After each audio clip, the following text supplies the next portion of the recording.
Hi, good evening to you. It's been 3 days since 17-year-old D'Nazia Uzzle was pronounced dead right around 3 a.m. on Saturday. And still today, the medical examiner says that her cause of death is unknown. Now, we have spoke to people in the community. They want answers, but right now they're really just trying to show support for her family.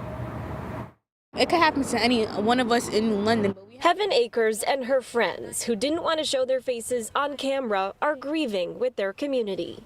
She shouldn't have died at that age. They're here for 17-year-old D'Nazia Uzzle, who was taken from them early Saturday morning.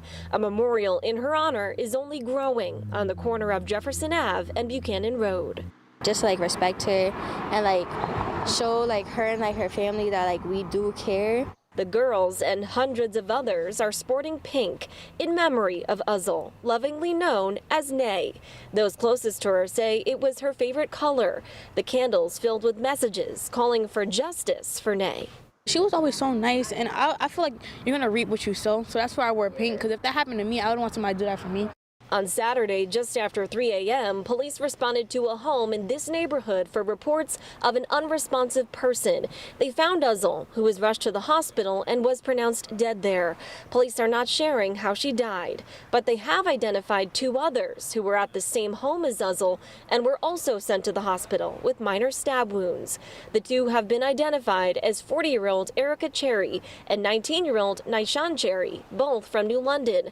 Police are not revealing their connection to Uzzle or her death, but Fox 61 did dig into Erica Cherry's past. In the last 10 years, she has been convicted of possession of narcotics, operating a car under the influence, and breach of peace. But other details are still limited, and neighbors want answers, but more importantly, they want to show support for the family. You're not alone.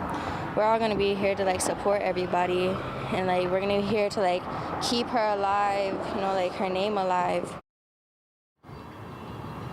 Now, Uzzle was a senior at New London High School. The principal has sent out a statement saying that this support from the community is testimony to the person he says Nay was. Now, in the meantime, he says that she will always be remembered as a student, excited for the future and preparing for graduation. Now, the district has offered to support and counseling for students and staff who need it. We're live here in New London tonight. Julia LeBlanc, Fox 61, Connecticut's news station.